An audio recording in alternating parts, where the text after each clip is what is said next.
Hello and welcome. I wanted to say something about mindfulness today. So this is a phrase that is bandied around a lot in the West, and people have different ideas about what it may mean. So I just wanted to give my take on what it means in the context of Buddhism, really classical Buddhism. I would say it's related to the Four Noble Truths. So there is the truth of suffering, and the second noble truth talks about the causes of suffering, which is basically desire. The causes are basically desire and aversion, so liking and disliking things. What mindfulness tries to do is to cut down on the mental formations which are constructed based on desire and aversion. So by doing this, you make greater clarity in the mind. You can see more directly, more clearly, and also your mind is not influenced strongly by delusion and aversion, by what you like and what you dislike. So it's a question of not thinking too much a lot of the time. Keep your mind on the objects of consciousness, the things around you. Don't start making castles in the air the whole time. It makes you unmindful.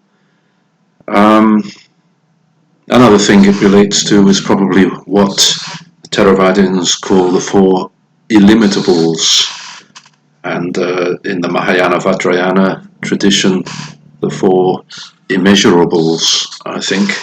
So the first of these is metta, or loving kindness.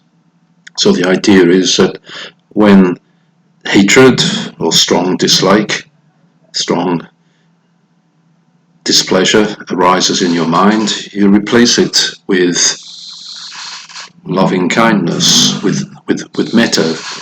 When goodwill is present, ill will cannot be present at the same time. So it's a technique. If you find yourself suddenly feeling hatred towards somebody or something, you replace it with goodwill. In the Vitakka Santana Sutta, the Buddha says that you should do this, replace ill will in the mind with goodwill. If you can't do that, just ignore what's in your mind, because the mind is playing tricks all the time, and you should not think that what the mind thinks is you. So just ignore it. Or if you can't do that, finally, you have to crush down mind with mind, he says. So you have to use the mind to dismiss those thoughts, and then, he says, you can be considered a master of the courses of thought. The second of these four immeasurables is compassion, or karuna. So perhaps sometimes we feel antagonism for somebody, or we're glad to see someone suffer, we think that they got what they deserved or something like that. But with karuna or compassion for everybody, you should realize that it's always terrible for people, sentient beings, to suffer. What somebody else is suffering now, you may suffer in the future. You will certainly suffer in one way or another, and you wouldn't want people gloating at your pain. So the idea of karuna is to replace this kind of satisfaction at other people's suffering with compassion, and that's another technique to use in terms of mindfulness. The third one might sound strange. It's called sympathetic joy, or mudita. So the idea here is that one of the biggest problems people have in their lives is jealousy or envy. So when somebody else has success or is lucky, rather than really feeling happy for them inside. We feel jealousy and envy a lot of the time. So the idea of mudita, sympathetic joy, is to be happy for them. So these are mind techniques basically. If you feel yourself feeling jealous, you say to yourself, you summon up in yourself some sympathetic joy. So you try to share their happiness. You're happy for them. You're happy for them. So this is, of course, in the context of Buddhist ideas in general, where we know that fixing on objects of desire are going to lead to suffering anyway. So if somebody is incredibly happy because they got something they wanted, then it will probably lead to suffering in the long term. So be happy for them now. Be happy for the fact that they are feeling joy right now, and you're only doing yourself a disservice. You're only making yourself suffer more by feeling anger or jealousy. So this mudita is a mind technique to, again, dispel the envy, dispel the jealousy. The last of the four illimitables is upekkha, or equanimity, keeping a balance the whole time. So this is actually very important throughout the whole path of Buddhism, to keep a balance in the mind at all times. Don't let it go too far one way or too far the other way. Be balanced, so you don't allow your negative emotions or even the positive emotions to get out of hand.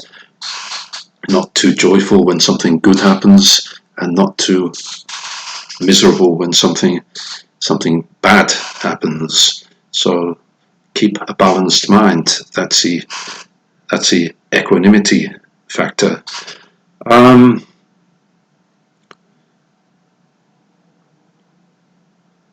Basically, what you're doing with mindfulness is using a set of techniques to try and reduce what they call the three characteristics of conditioned reality.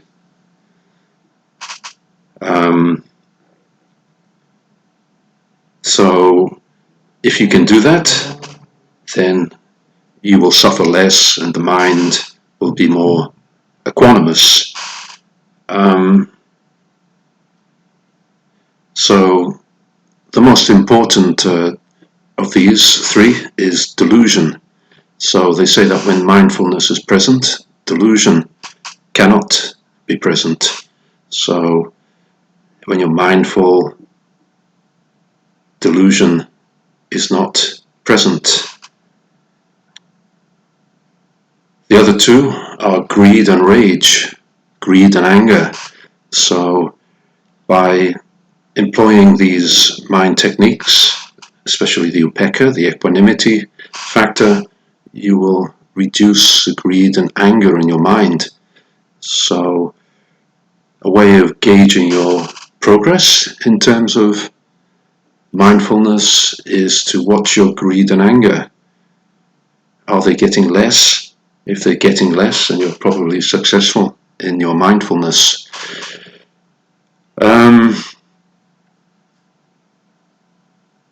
It can be seen that the four immeasurables are really trying to deal with these issues of greed and anger, and if you can dismiss them from the mind and the formations that they create in the mind, then you will be content, you will not suffer, and you will be able to see clearly. And it also has good results in everyday life, because your mind will have great clarity, great focus. You can easily concentrate on something without other thoughts coming in, without feeling scared or without feeling nervous, without being affected by all these negative emotions. You just stop the mental formation, stop these ideas that form in the mind. Just look clearly at reality around you and stop the mind from building up fantasies of its own.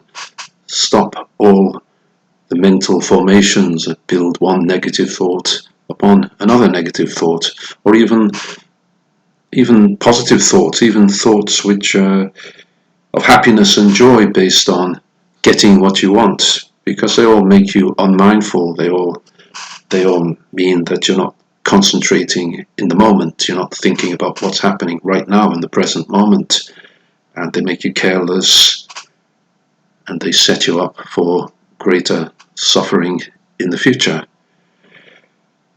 So that's mindfulness. That's my take on mindfulness. That's what I think it is. It's basically keeping the mind still and able to focus on the present moment, staying in the present moment the whole time, and not being too affected by the things that happen around you.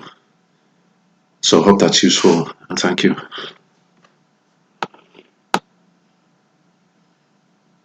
Thanks.